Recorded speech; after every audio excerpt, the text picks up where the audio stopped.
Now,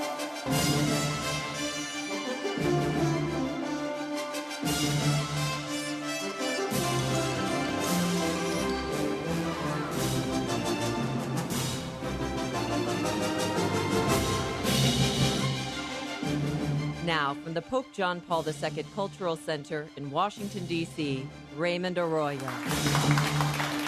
Good evening.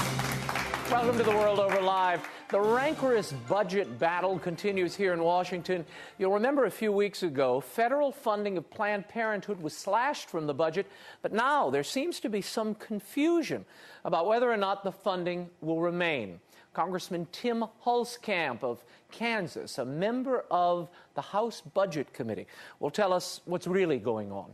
And later, Leonard, the chairman of the U.S. Commission on International Religious Freedom, is here to discuss the assassination of a Christian government minister in Pakistan by jihadists. What are the implications for religious freedom there and in the Middle East? He'll tell us. And finally, journalist and author Mark Judge is here. His latest book, A Tremor of Bliss, Sex, Catholicism, and Rock and Roll, offers a unique take on the Church's moral teaching and how it might reverse today's cultural decline. If you'd like to join the program, the number 1-800-221-9460 in the U.S. is open, and internationally 205-271-2980, or drop us an email, worldover@EWTN.com. Well, let's get things started. Here's the brief news from the world over this week. A devastating assassination was carried out in Pakistan this week. Purported jihadists linked to al-Qaeda and the Taliban murdered the only Christian member of Pakistan's federal cabinet on Wednesday. Shahbaz Bhatti, a 42-year-old Roman Catholic who served as the country's Minister for Minority Affairs, was gunned down when his car was sprayed with bullets outside his mother's home in Islamabad. It was the second time in 2 months that an opponent of Pakistan's Blasphemy Laws was gunned down. Bhatti became the second human rights official murdered there in 2 days. On Tuesday, Naeem Sabir of the Human Rights Commission of Pakistan was also killed. The commission issued a statement following the murders, saying the assailants in each case are, quote, militant hardliners who are out to obliterate the rights of the non-Muslim citizens, end quotes. Attacks by suspected jihadists on Christians were also reported in Gaza and Nigeria this week. 4 were killed in the Nigerian attacks. Earlier this week, before the murders, Pope Benedict XVI once again underlined the importance of promoting religious freedom and the protection of Christian minorities in the world. He made the comment in a meeting with the president of the European Parliament, Poland's Jerzy Buzek. Vatican spokesman Father Federico Lombardi repeated the Pope's call after the Bhatti assassination. It is really a terrible crime. It demonstrates that the Pope is right when he speaks of the need of the religious freedom in the world and of the protection for the Christians that are under persecution and attack in many parts of the world. More about that later in the show, including Shahbaz Bhatti's videotaped Last Testament, which he prepared in anticipation of his murder. It's an amazing testament of faith that you don't want to miss, so stay tuned for that. And 6 Moroccans were arrested in northern Italy this past week on suspicion of seeking to incite hatred of Pope Benedict among Muslims. According to police in the city of Brescia, the suspects had united to stir up religious hatred. A note was found urging that the Pope be punished for the 2008 conversion of a Muslim journalist to Roman Catholicism. It also called Muslims not to integrate into Italian society. Police accused the 6 of setting up a group that aimed to incite discrimination, racial and religious hatred, violence, and jihad against Christians and Jews. And German police have stepped up security at airports after Wednesday's apparent jihadist attack that killed 2 American airmen in Frankfurt. According to eyewitnesses, 21-year-old Arid Uka cried Allah Akbar, Arabic for God is great, before opening fire on a U.S. Air Force bus at the busy airport. 2 others were seriously injured. In a statement, prosecutors said there is a suspicion that this was an act of Islamist motivation. Because it appears to be a terrorist attack, the German federal government took over the inquiry on Thursday. In other news, Philadelphia prosecutors said Wednesday they are considering seeking the death penalty against abortionist Kermit Gosnell and possibly 3 others. They're charged with the death of a woman and several newborns at a West Philadelphia abortion clinic.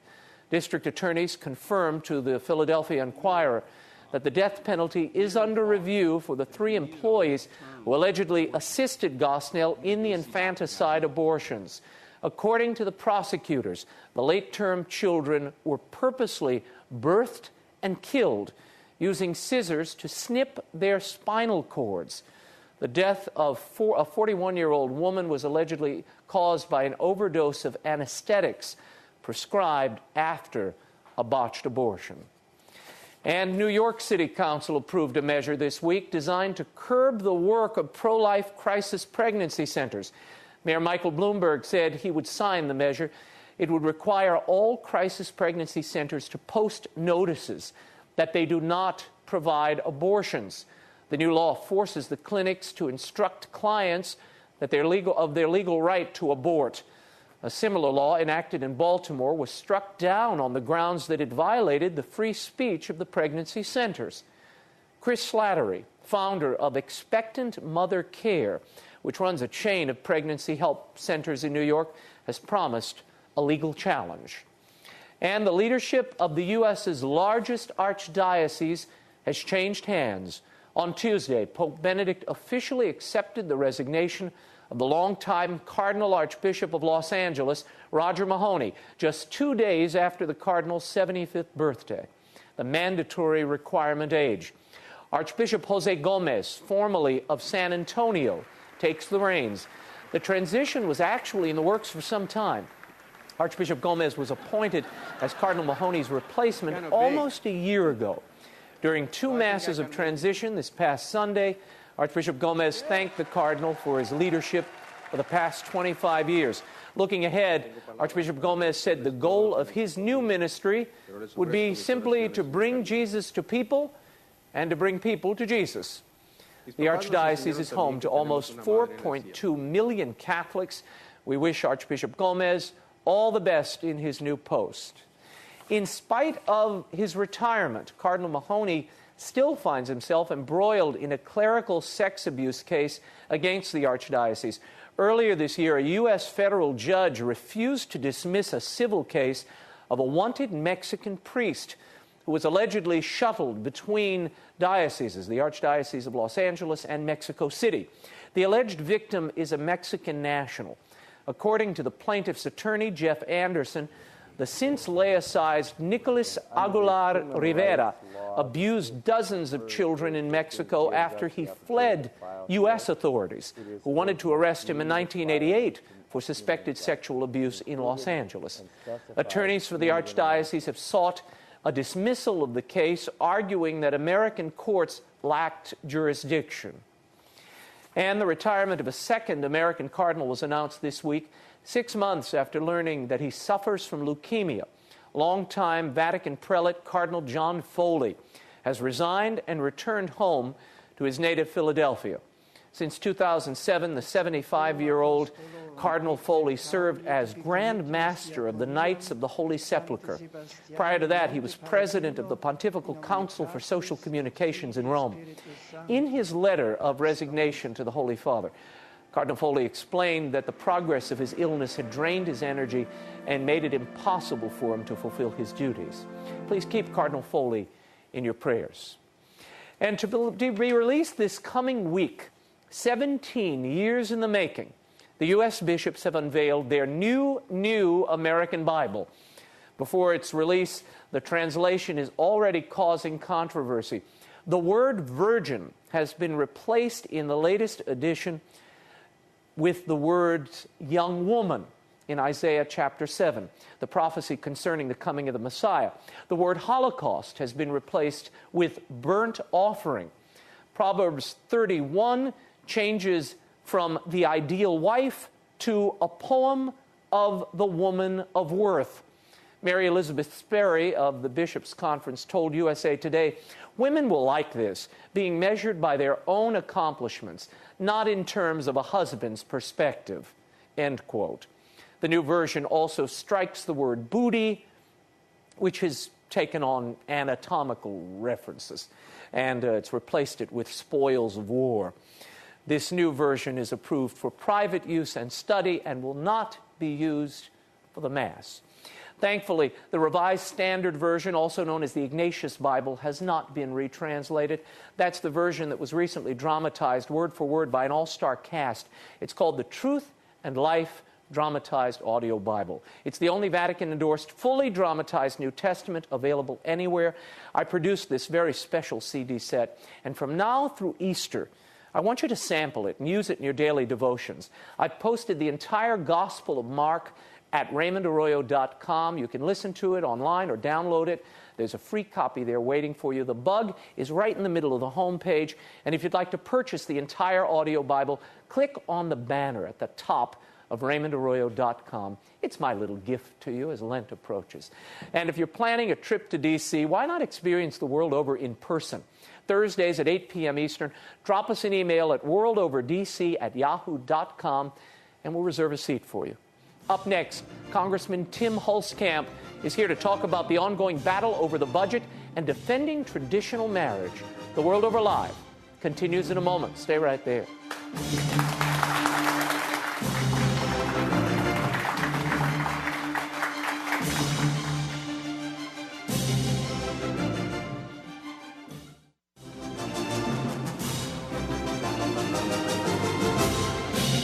Now, once again, Raymond Arroyo. My first guest represents the 1st District of Kansas in the House of Representatives. He's a member of the Budget Committee. He's also author of the Kansas Marriage Amendment that passed in his home state in 2005. He's very concerned about the current administration's decision to abandon the Defense of Marriage Act. Here to update us on the current status of all these issues is Congressman Tim Huelkamp, right? Yes, sir. Huelkamp. Sorry for the mispronunciation earlier. Congressman, we saw this stopgap pass the House. This basically allowed a 2-week buffer where the government would continue to be funded. But there's a lot of concern about what was in that 2-week funding. It did not strip out the Planned Parenthood funding that had just passed the House. Why not? And is this what we're likely to see in the budget that comes before the House in the coming weeks? That is my concern, and visited with leadership today about that. We worked really hard in the House. Congressman Mike Pence has been working hard on this for years and exposing Planned Parenthood. And so we need to keep the pressure on and say any budgets in the future should include defunding of Planned Parenthood. It's fiscally irresponsible and morally reprehensible to fund this Eric entity. Cantor was quoted this week as saying, Eric Cantor being the majority whip, right? The House has already made it clear we do not support tax dollars going to Planned Parenthood funding, and the Pence Amendment, which would have stripped that, to accomplish the limitation was approved with bipartisan support. As Eric said, we now need to see where the Senate stands on this and other big issues. It seems like people are getting a little weak-kneed over this in the House caucus. Is that what's happening on the Republican side? Well, we are in a situation where the former Congress didn't pass a budget and trying to get through the rest of the year. But there is a real concern that if we continue to have 2-week extensions, that it won't include those policies. And we'll continue to push, encourage folks, because it's wrong to be funding Planned Parenthood. It's such a this is such a minuscule part of the federal budget. It's virtually nothing. Why is this a big sacrifice or even a concern? I mean, do you think the Harry Reid and the Democrats are going to shut down a funding bill over Planned Parenthood funding? I hope we find out. I hope we send it to them. And I think the president and the left is committed to Planned Parenthood. The question is, are we committed enough to life to defund that entity? And that's the real question. And what about these freshman congressmen that you see on the Hill? Are there enough of them? And is there a groundswell to pressure leadership to make sure that they don't back off on this Planned Parenthood? I think we're seeing that. Out of the 87 new Republican freshmen, 80 of us are pro-life, and many of us very strongly pro-life, and asking that question and pushing. And this would be the first time any body, any chamber has defunded Planned Parenthood. Numerous states have, like my home state of Kansas, but this is the first time even the U.S. House has done this. Now, what do you make of this polling that Planned Parenthood has been carrying around, saying 57% of Americans support, don't want the defunding of Planned Parenthood? You buy that? Well, no. This is the largest abortion provider in the country. Every dollar we give them subsidizes the killing of innocent children.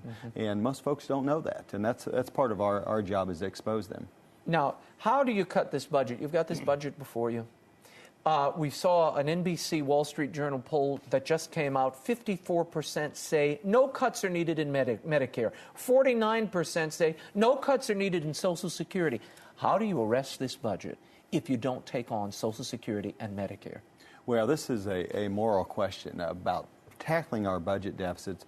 You know, American families and businesses have to balance their budget, and everything needs to be on the table, including our entitlements. And that'll be the discussion. Are the American people willing to continue to pile up debt, or do they want to pass on some type of balanced budget to the next generations? And it's a question not about the people in Congress now. It's about our children and grandchildren. $14 trillion. If you have a question for the congressman, give us a call. 1-800-221-9460 in the U.S. or internationally, 205-271-2980, or you can send us an email, worldover@EWTN.com. We'll get to them live, so be patient, but you can call in now. Congressman, there's this tug of war going on in the states, in Wisconsin, in Indiana, in Ohio, where unions are saying we should have the right to collectively bargain against the government. And governors are saying, well, we can't afford this anymore. We have to put some limits here, and we have to kind of, the taxpayer has to determine your benefits and your fees at the moment. Where do you stand on this? Well, the concern here is really, to me, about budget. These states are in red ink. Many of them are near bankruptcy. And the idea that the public sector unions can have wages that are far greater than the average Americans, it's unsustainable. And it's part of it's a function of that collective bargaining and the fact that they have control of so much of the government. Now, you're a Catholic, and there is that struggle because the church reflexively supports the rights of workers and the rights of workers to organize. Where do you consider this falling perhaps outside of that support? Well, that's a really interesting question. But when the unions are so powerful that they actually dictate pay that's sometimes 25, 30, 50% higher than folks in the private sector, they've grabbed control. I mean, there's no question here about workplace safety, no question about worker conditions, no question about long weeks and hours. It's a question of who has access to the Treasury. But the governments are about broke. And that's the question. Yeah, it's an interesting question. I was exploring this week, and in relation to Catholic social teaching, because the church has always supported the rights of workers, but unions were founded to protect the worker against the abuses of private companies, not to be collectively bargaining against the taxpayer. Yeah. And I mean, that's the unique situation I think we have here. There's no health dangers or artificially restricted wages among these public union members. That's not necessarily the case among private enterprise today, or in the past. So it's a curious situation. Well, and the other distinction would be there are 22 right-to-work states, which means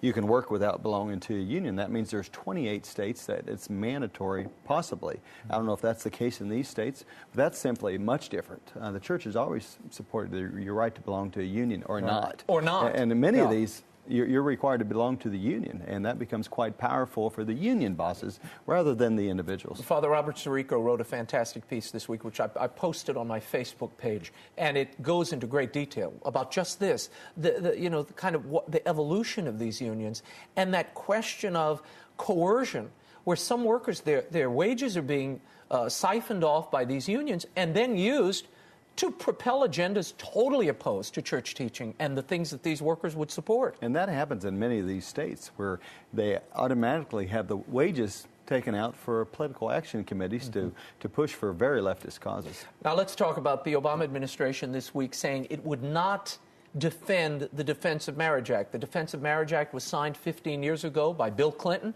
Republican Congress, but a Democratic president signed it. All it says is that marriage will be restricted to a man and a woman, and that every state doesn't have to, if one state decides that marriage between two men or two women is licit, every other state doesn't have to accept it. What's the problem here? And why are you so upset about the Obama administration deciding not to defend this with the Justice Department? Well, this is simply outrageous. The President and particularly the Attorney General have a responsibility to enforce laws, whether they like them or not. To pick and choose sets up quite a standard. That you mean the President gets to decide which laws on the books are illicit, which one shall be enforced or not. Well, Eric Holder came out and said he and the President have determined that this is not constitutional. And the courts have decreed over and over the authority of the Attorney General to not enforce. Has no restriction on whether they think it's constitutional or not, because the courts have upheld these as constitutional.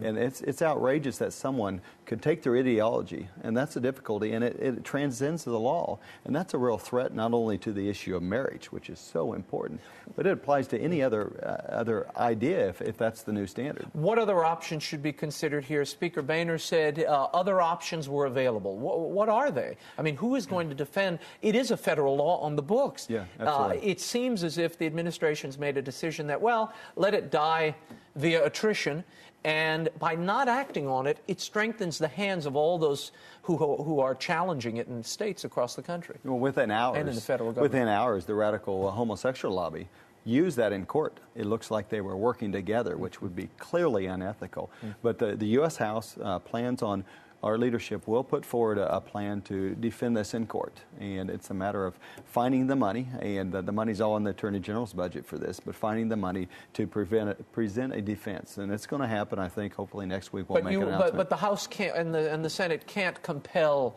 the Department of Justice to do anything. And we'll have to do it ourselves. So you're basically having to raise your own legal defense. We're going to have to do that and find our own money, and we don't have a legal budget in the U.S. House. And so that's the difficulty. But visit with the Speaker today about it, and we will have a defense. Now, traditional marriage and the definition of such in the law passed in Kansas. It's being challenged everywhere. You have a president who said when he was running, he believed in the traditional definition of marriage, that it should be restricted to one man and one woman, and that was fine. And now he says his feelings are evolving on this. He's not quite sure. Should that have any bearing on whether or not this federal law should stand? And what do you think the states will do? Well, absolutely. It should have no bearing. I mean, the idea that the ideology should drive the law, I mean, that's backwards. Our laws should reflect justice and not changing the laws just because, or refusing to enforce those. But I think the states will mount a defense, but the problem is when you have 5 or 6 states that have allowed homosexual marriage, I think it's working together with the left and the homosexual lobby that has had put this president into office. And I think, frankly, he was dishonest. His past record would show this was not unexpected, but to do it right in the middle of a case in California, a case that marriage was approved widely. Traditional marriage was approved out in California, and it shocked the left.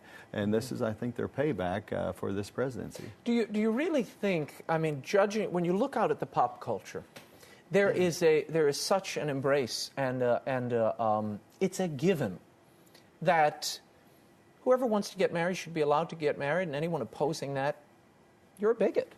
It is really threatening because on the issue of life with the young people, we are winning that battle. But on the issue of marriage, they have been taught to accept that marriage is nothing special.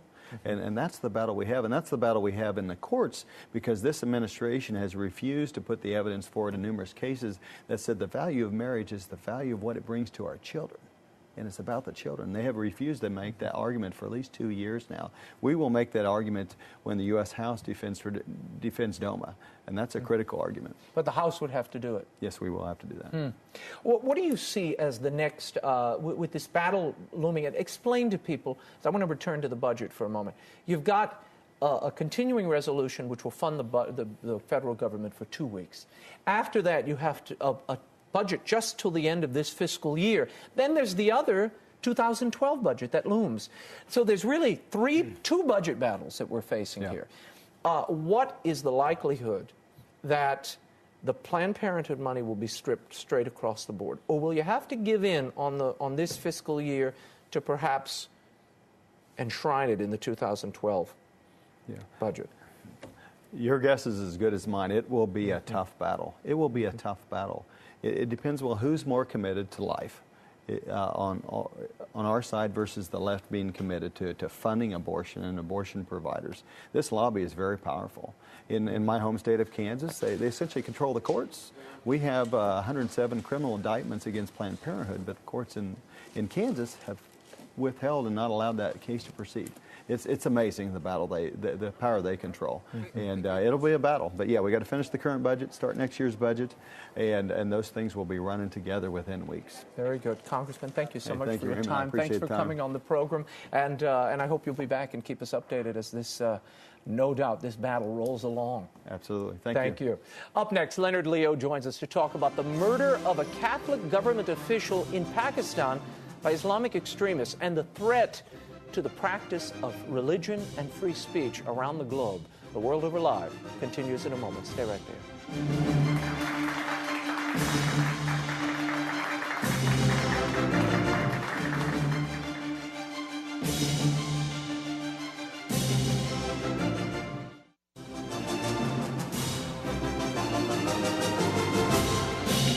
Now, once again, Raymond Arroyo.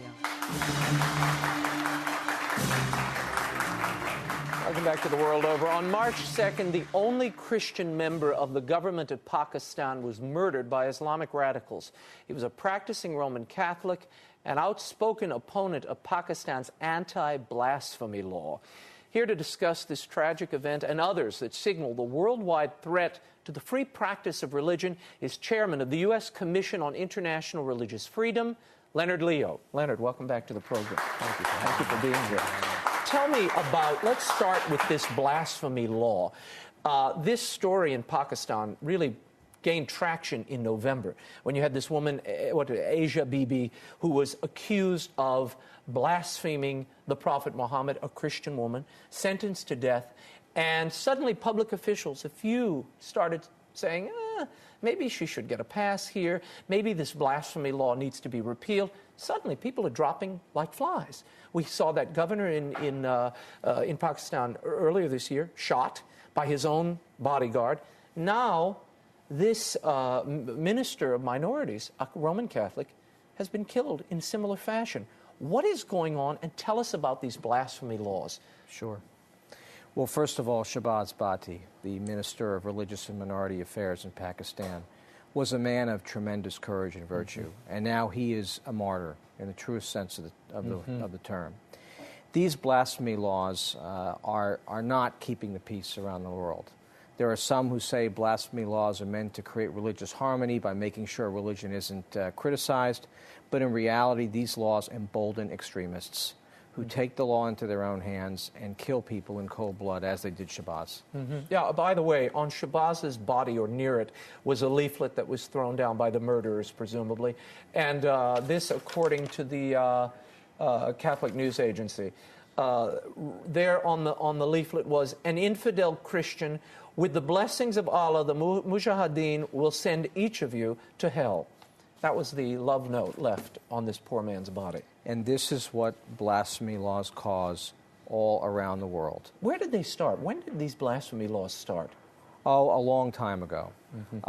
But they have been growing in prominence over the past 25 or 30 years. We see a lot of them in the Middle East, of course. Which countries? Oh, almost all of them. Egypt, Iran, Saudi Arabia, of course, Pakistan and South Asia. Elsewhere in Asia, Indonesia. And in each of these countries, what we have seen is an uptick in violence, not harmony. I want to show people Shahbaz Bhatti's his last testament. He videotaped this in anticipation of his murder, I suppose realizing it was coming because of his outspokenness. Tell people, first of all, why he was being targeted and why he would imagine that assassins were going to take his life. Shahbaz Bhatti was being targeted because he was winning. He was winning in the fight to explain to the world why blasphemy laws are wrong and why religious harmony is so important. He was a fierce opponent of the blasphemy law in Pakistan, and the extremists and jihadists in Pakistan could no longer have him around and maintain control over the airwaves in terms of where the people were on this issue. Here is his last testament. Take a look. The forces of violence, militant band organization, the Taliban and pro-Al-Qaeda, they want to impose their radical philosophy in Pakistan. And whoever stand against their radical philosophy, they threaten them. When I'm leading this campaign against the Sharia laws, for the abolishment of blasphemy law, and speaking for the oppressed and marginalized, persecuted Christian and other minority, these Taliban threaten me. These threats and these warnings cannot change my opinion and principles. I will prefer to die for my principle and for the justice of my community rather to compromise against on these threats. Shahbaz Bhatti, the only Christian in the Pakistani government, the only Christian minister there. Is there any likelihood at this point that these blasphemy laws will be repealed, Leonard Leo? There's a chance. What we've seen over the past couple of years is a gradual repudiation of blasphemy laws and defamation of religion standards in the UN. Right now, we have more countries that are opposed to or abstaining from those resolutions than we have countries favoring them. But in the Middle East and in parts of South Asia, it's very hard. As you can see, vigilantes threaten and kill people who want to oppose these laws. But we give Pakistan billions of dollars, Leonard. And it seems, not only in Pakistan, all throughout the Middle East, Egypt, Libya, we have no influence. The United States has lost its influence to, in any way, help defend human rights, in any way move a more peaceful democratic society forward. It seems, at least to the eyes of those looking in from the outside, the jihadists are winning. We need to demonstrate leadership on this issue. We need to use our partnerships with the rest of the West. We need to use our foreign aid. We need to use the bully pulpit as a way of explaining to the world that these laws are barbaric and they are destroying religion. They are causing the extinction of religious minorities, and Christians especially, in many places around the world. You are the chairman of the U.S. Committee on International Religious Freedom in the United States. Is the administration listening to you all? Is Secretary Clinton listening to what you're having to say? The administration could do more, and we have been urging the administration to do more in this area. Fortunately, over the past year, the administration has started to speak out more and more on the defamation of religions issue, on the blasphemy issue. It's a very important issue. We'll see what happens this March with the UN vote on this. So perhaps with this assassination and some other events, we'll start to see not only rhetoric, but hopefully leverage through aid and other vehicles. I want to ask you about the religious dimension of this slaying. This is Shahbaz Bhatti's last testament, a little bit that you didn't hear. Roll that. I want to share that I believe in Jesus Christ, who has given his own life for us. I know what is the meaning of cross, and I'm following of the cross. And I'm ready to die for a cause. I'm living for my community and suffering people, and I will die to defend their rights. Sobering stuff. It is. Tell me, how much of this do you think is religiously motivated? It wasn't that he was just opposed to this blasphemy law. He was the only Christian in this parliament. There's no question that this was related to his Personal Catholicism faith. and his personal faith. Things got really bad for him when they downsized the cabinet and they put him back on. In fact, when they were downsizing the cabinet, extremists in Pakistan threatened to kill him if he was appointed to the downsized cabinet. So this isn't just about blasphemy. This is about having a Catholic in the Pakistani cabinet. Now, Leonard, he was just here a month ago. You all hosted him with Secretary Clinton. I dined with him. Now, what did he tell you? What was discussed at the time? Well, what was very heavy on his mind was the fact that the security situation for him was getting worse. He didn't care for his own life, but he wanted to continue to be an advocate against the blasphemy laws. So he was very worried about that. He was very worried about whether there would continue to be interfaith dialogue between moderate Muslims and Christians in Pakistan. I want to talk about Egypt for a moment. We've been watching the events roll out of Egypt, and everyone said, look at these great democratic demonstrations. Isn't this great in the square, what's happening? For Christians, the Coptic Christians there, it's anything but great. You had slayings of Christians recently, and 3 of the men were the alleged assassins were brought to the courts. 2 were acquitted this week. What's wrong with the courts now in Egypt that's causing this kind of reflexive release? This is nothing new in Egypt. This has been happening for years. The Coptic Christians haven't gotten justice for years. The Egyptian courts and the Egyptian government have not been bringing perpetrators of this kind of violence to justice. What's happening in Egypt, it's anybody's guess as to whether this is going to help or hurt the Coptics and other religious minorities. But what Egypt has to do is it has to start enforcing its laws. It has to start bringing people to justice when they kill people on account of their religion. And that has not happened in a very, very long time. Leonard, in Iraq, they say the general violence is dropping in Iraq, but the violence against Christians is on the rise. What is happening? Why at this late date can't that government, and quite honestly, the United States, protect this minority, so important, in the cradle of civilization?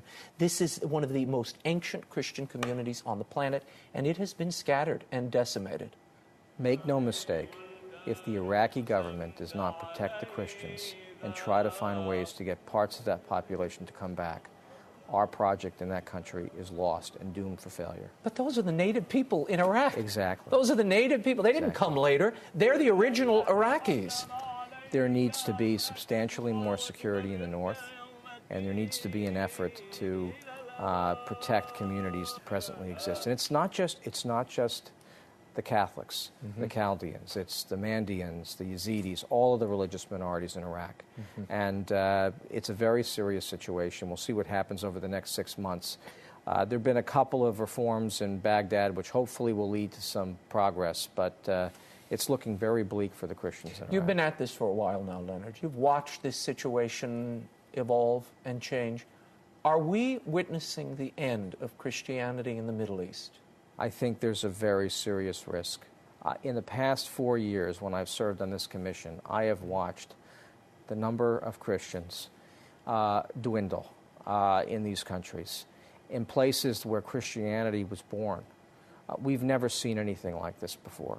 And it's a very, very serious problem. Why is it so difficult? It was difficult for the Bush administration. I asked President Bush himself. He finally conceded that some of this might be religiously motivated, this violence, and that it was particular and targeted toward Christians and these religious minorities because of their religion.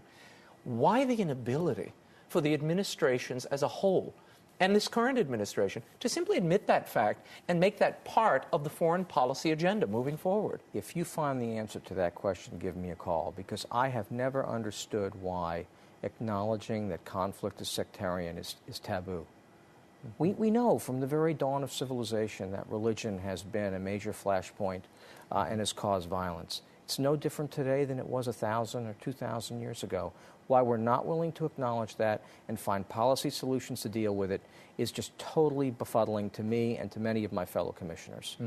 No, it's a puzzlement. And your recommendations year after year to put Pakistan on the country of particular concern list, they won't do it. China. Why isn't China on the list? Is China on the list? China is on the list. It is on the list. It is on the list. There are 8 countries on the list. We've recommended 13. Why not Pakistan? Why not Saudi Arabia? Well, Saudi Arabia is on the list, but what happens with many of these countries is they put them on the list, but then they don't sanction them. They don't do anything to try to change the conditions. And that's the problem. The problem at the end of the day is we have to use our foreign policy and our national security policy as points of leverage to change conditions in these countries. Merely naming them and shaming them is no longer enough. We have to find ways of really pressuring these countries to change their policies. Hu Jintao was recently in the United States. They had a great grand affair for him at the White House. Your website, the Committee on International Religious Freedom, says there's 1,300 political prisoners in China. Harry Wu was on the show not long ago, who himself a political dissident and was in the Laogai for many years. He claims that there could be millions in those labor camps. Who's correct here? Oh, I think it's probably in excess of 1,300. It's all a question of how you define various kinds of prisoners. And to be quite honest with you, the State Department historically has had a very bad record at defining who's a religious prisoner and who isn't. Those numbers are always far lower than our commission believes them to be. And China is probably no different. And by the way, it's not just Christians sometimes. You know, there are a lot of minority Muslims around the world who are in big trouble and who are being oppressed. There are in some countries majority Muslims who are being oppressed by these blasphemy laws. You know, a lot of majority Muslims get caught in these blasphemy laws because some other Muslim tries to get them in an economic dispute, and they use the blasphemy law to try to ruin them. So, you know, there are a lot of religions around the world that are suffering right now. It's not just Christians, though we're feeling a particularly strong brunt in the Middle East and elsewhere right now. This inability to confront and call reality what it is seems to be holding all of this back. Whether it's the slaying we saw this week in Pakistan, the 2 airmen shot in Germany the other day, you know, it's not the Presbyterians going out and shooting these people. We have to look at these extremist elements and at some point call them what they are and find a way to deal with this within Islam. Until we're prepared to admit that countries like Saudi Arabia and Pakistan are exporting extremist ideology, until we're willing to admit that governments like those are turning their backs on violence and are not bringing people to justice when they engage in religiously related violence, until we're prepared to acknowledge those things and find policy solutions to deal with them and use pressure as a leader of the free world, we will not solve these problems, and we will create enormous instability. Very good. Leonard Leo, thank you so much for your work and for coming leadership. on. For more on Leonard's work and the U.S. Commission for International Religious Freedom, go to their website, uscirf.gov. After the break, journalist and author Mark Judge is here to talk about the intersection between Catholicism and today's media culture. Do they intersect? The World Over Live continues in a moment. Thanks again.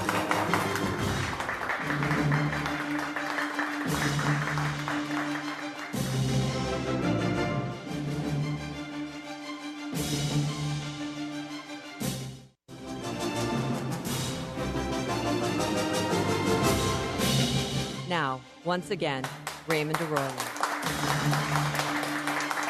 My next guest is a journalist and author here in Washington, D.C. He writes frequently on politics, the arts, and Catholicism. He joins us tonight to discuss his coming of age to the Catholic faith, his struggles with adversity, and the hypersexualization of popular culture, and how rock and roll brought him to a greater understanding of Catholic moral teaching. His latest book, A Tremor of Bliss, Sex, Catholicism, and Rock and Roll, is now in paperback. Please welcome Mark Judge to the World Over Live. Good to see you, Mark. Nice to be here. Now, explain this to me. How do you equate, and you do, rock tunes with elements of John Paul II's theology of the body? Explain that to me. What are 90% of pop and rock songs about? What is the topic of 90% of... Are we talking Lady Gaga songs or other people's songs? Pretty much everyone's songs, from Motown to Lady Gaga. I think they're about sex. They're about love. If you listen to the lyrics, they're about love that transcends time and space, love that goes through rivers and mountains to get to you. It is a metaphysical love that people are talking about. Okay, but you're talking about classic rock. You're talking about Motown, the classic canon of American music, early rock and roll, not Akon and Gaga and Right, Justin Bieber. I don't know. Justin Bieber has some love songs in there, too. And, yeah, he's actually, I have to say, I was impressed by his recent statements, which seem to be very... Yes, he's pro-life. Pro-life, he's pro-life, yeah. I heard that. But, you know, as I say in the book, when I was a child growing up in Maryland, I used to hear Beatles records being played from my older brother's bedroom. And I wasn't thinking about nihilism or drugs or sex or any of that stuff. I was thinking about a girl I had a crush on who lived next door. And I thought, you know, this music is about love, and it's about metaphysical love, and that's not a leap. You don't have to have some convoluted academic thesis that gets you from the Rolling Stones to John Paul II, because John Paul II talked about how our bodies are, you know, sacred, that we express ourselves through our bodies, and some rock and roll goes too far. I'm not saying that, but I think there's a correlation there. Yeah, well, I'll take Sinatra and Ella there. You see, I don't even have to stretch. It's just right there. My Funny Valentine, right. You know, Come Fly With Me. It's very right on the surface, which I'm sure you'd agree with. Yes. Let's talk about why you wrote this book. Why did you? And it is a fun, wild ride. It's a little eclectic. You don't quite know where it's going, but then it takes you to a great place. Right. Well, I wrote it because of my great passion for popular music. I worked in a record store in the 1980s when I was a student at Catholic University. Records, what are those? Yes, exactly. Although vinyl's coming back, so don't give up on the old school. Okay. When I was at Catholic University, I worked at a record store in Washington, and again, going back to my brother and listening to his records by Bob Dylan and the Rolling Stones and the Beatles. And when I reverted to Catholicism, I had left the church when I went through my rebellious socialistic phase. And when I came back to Catholicism, I thought, you know, the kind of things that Dietrich von Hildebrand and John Paul II and these great theologians are talking about correlate to my great passion for popular music. There's no conflict there. And I thought, what a great way to evangelize not only myself, but younger people by saying, you know, have you read the lyrics to a U2 song? You carried the cross of my shame. I spoke at Georgetown and everyone said, this crazy right-wing Catholic nuts talking about U2. And I pulled out the lyrics and said, you carried the cross of my shame. What do you think that means, kids? I mean, it's pretty obvious, especially with a band like U2. Yeah. Let's segue for a moment to some things we're seeing in the headlines this week. It's awfully difficult for a lot of people to look to the pop culture and see any resonance of traditional morality, much less Catholic morality. Right. When you see a train wreck like poor Charlie Sheen this week, doing the media rounds, obviously an addictive personality or bipolar on one of his swings, something is seriously going on with the poor man. And then he shows up with these two poor girls, one a porn star, one a cover girl in some marijuana magazine, who he's been living with. Right. And he claims he's living every man's dream. Right. What message is that sending out, and how and what does the church combat it with? Well, Raymond, I'm not going to deny that I'm special, okay? That I'm a rock star. No, that's what Charlie Sheen said. It's interesting. I read something in The Observer, I think it was, from England, and they actually defended Charlie Sheen as being someone who was going against the therapeutic Oprah culture, that you have to go on and publicly exercise your demons and go on Oprah and do all this stuff. Yeah, but he's going in the other direction. Right. He's turned an evangelist for hell. Right. You know. In circumstances like that, I think you just go to the traditional old school stuff that the church has always done well, and what our culture has lost, which is a sense of the demonic, at work. I think we deny that the demonic can be at work. And you read the book. I had a colorful youth myself. Yes, you did. And I think that, I often write about things like The Exorcist, which is its 40th anniversary this year. That's right. And I think our media and our journalists deny the existence of the demonic. And when I see Charlie Sheen as someone who, had a youth not dissimilar to his, you can see the demonic because you can do the drugs and the sex and everything, and your will is part of it, but Satan will meet you halfway. And I think he's at that point where, Satan's kind of meeting him halfway. And the old Catholic traditional teachings are what never change and what's effective. If you meet the devil halfway, if you start destroying yourself, if you start playing with Ouija boards and drugs and sex, you'll destroy yourself. So that's separate from rock and roll because I think that that's stuff that never changes. Yeah. No, I was impressed. I guess the pop culture example of the week I would point to, Conan O'Brien interviewed Piers Morgan, the CNN, I don't know what you'd call him, interviewer. Right. And he claimed that one of his kind of fallback questions, when the stinger that he uses when he really wants to pin somebody down, he asks them, "Are you good in bed?" Oh, really? To which Conan said, I don't need to hear that. I'm a Catholic boy. Right. And I kind of like that response. Right. He just shut him down and said, no, you're making me absolutely. squeamish. And, he kind of spoofed him. But this stuff goes and is accepted as, you can just talk about this and air Right. all of your dirty laundry. You have you have children living in your home.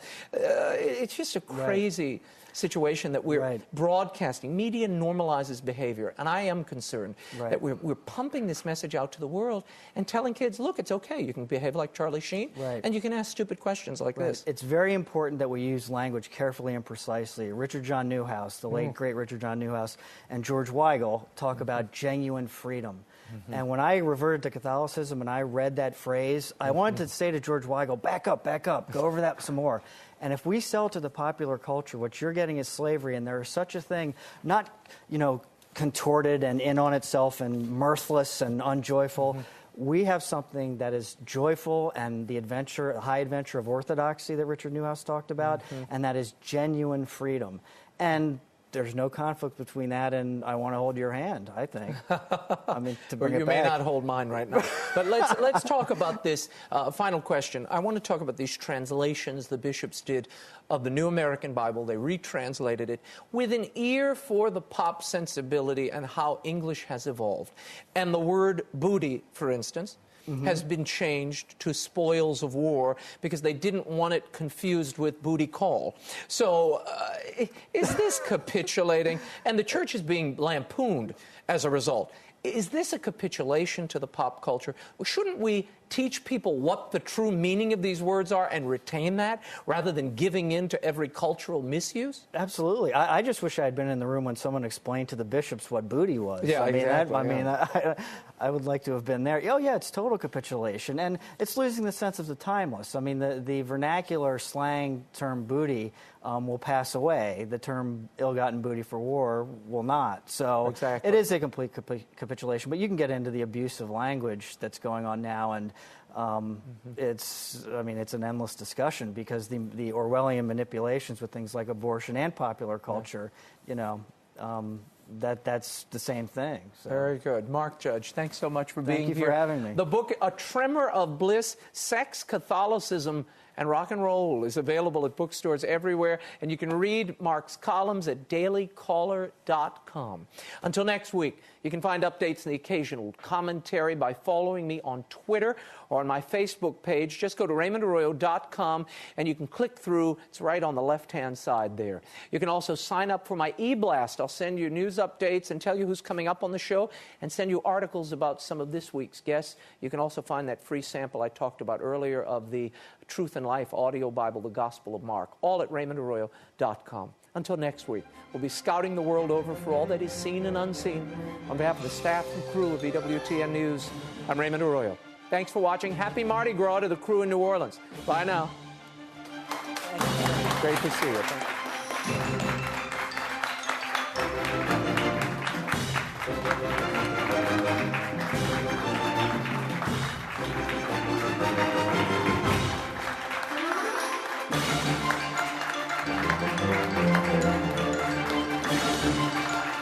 Thank you.